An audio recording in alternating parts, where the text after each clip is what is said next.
We are back in Neyland Stadium with the Daily Beacon. I'm Caleb Jarreau, joined today with a special guest, Andrew, and we have Eric, as always, recapping a thrilling 59-3 victory for Tennessee over UConn today.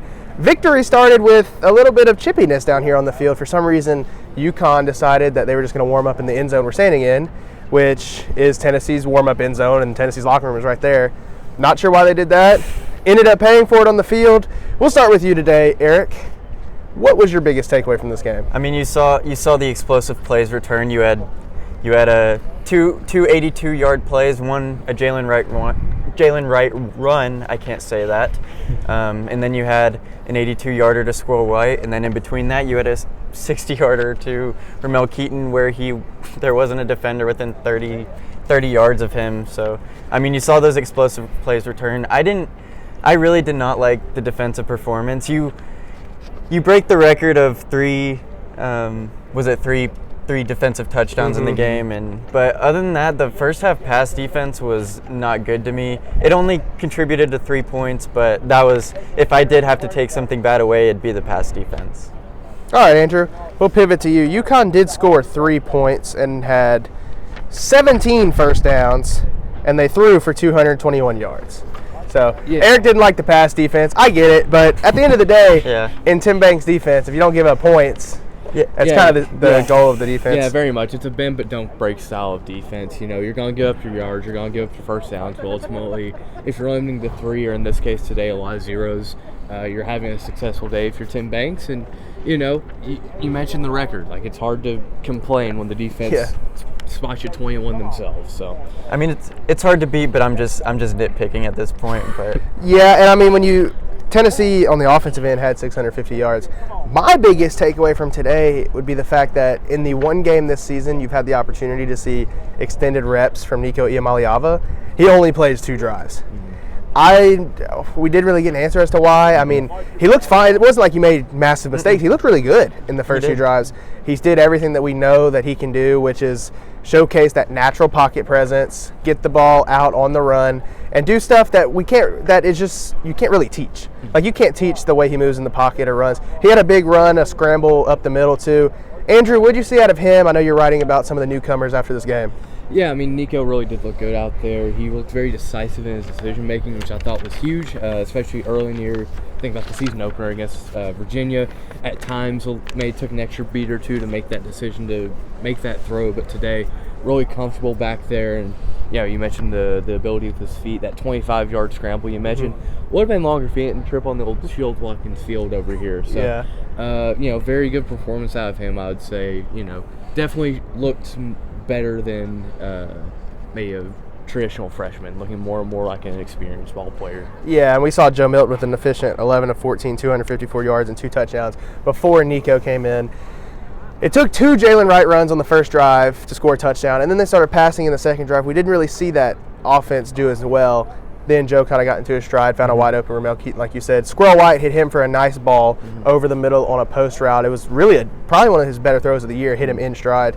Eric, what did you see out of Joe Milton today in this offense? I mean, I just saw a guy who was comfortable, and he wasn't getting hit often, if I can't remember, and that's the key to getting him comfortable. Honestly, you can't, obviously, if you're not going to play well if you're getting pressured every time, and that it's UConn, but you saw him comfortable, and you saw him making plays, and that's about all you can ask for.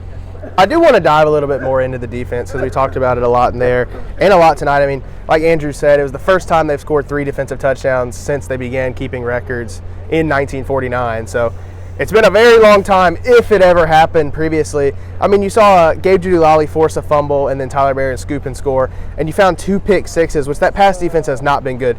Granted, UConn, like we've mentioned, is not the best football team. I mean, they're 1-8 now. But particularly on the first interception from Jalen McCullough, the pass rush was in UConn's quarterback's face, and he just had to throw it over the middle, and Jalen McCullough knew where to be.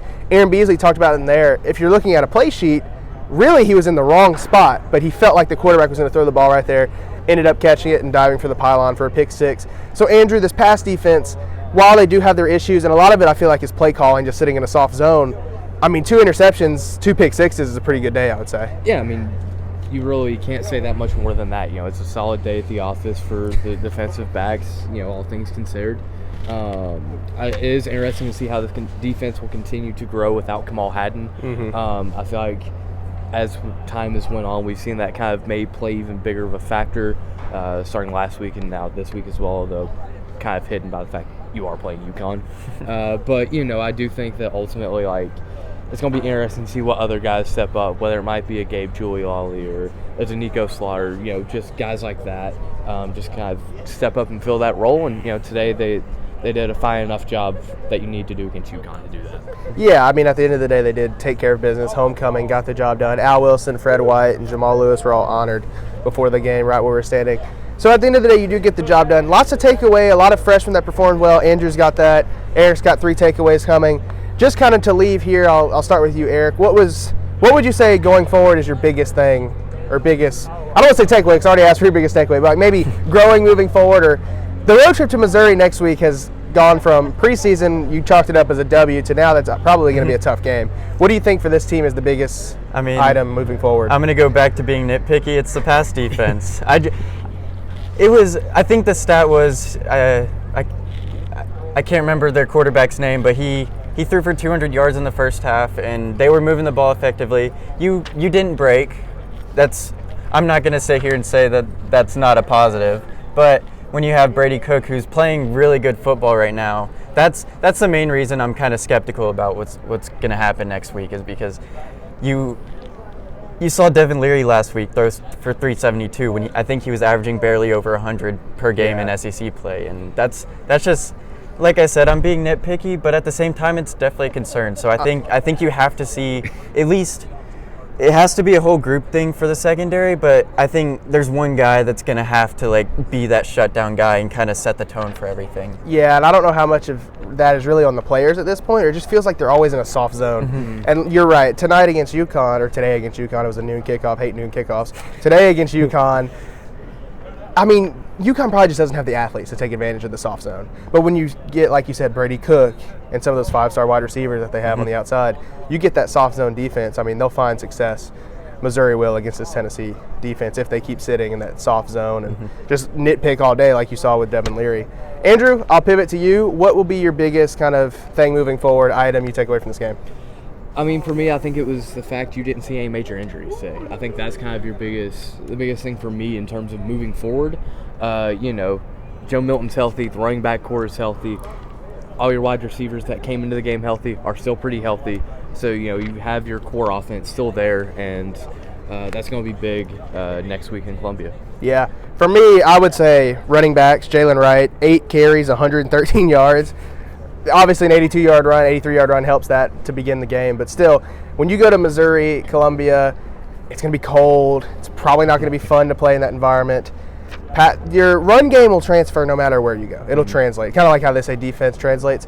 Joe Milton might be on, he might be off, but you have Jalen Wright and Dylan Sampson, who I feel like have separated themselves in this running back room. And you saw some young talent today where if one of those guys does get banged up, Cameron Seldon didn't look too bad. He showed some kind of natural elusiveness near the end of the game. So I think this run game will still keep this offense ticking moving forward. And Joe Milton was efficient and looked good, yes, but you can clearly tell, I mean, his number of passes are still low. So they want to rely on this run game. Exactly. Well, you can find all of our coverage at utdailybeacon.com. For Eric Woods, Andrew Smith, I'm Caleb Jarreau, and this is another production of the Daily Beacon Sports Podcast Network.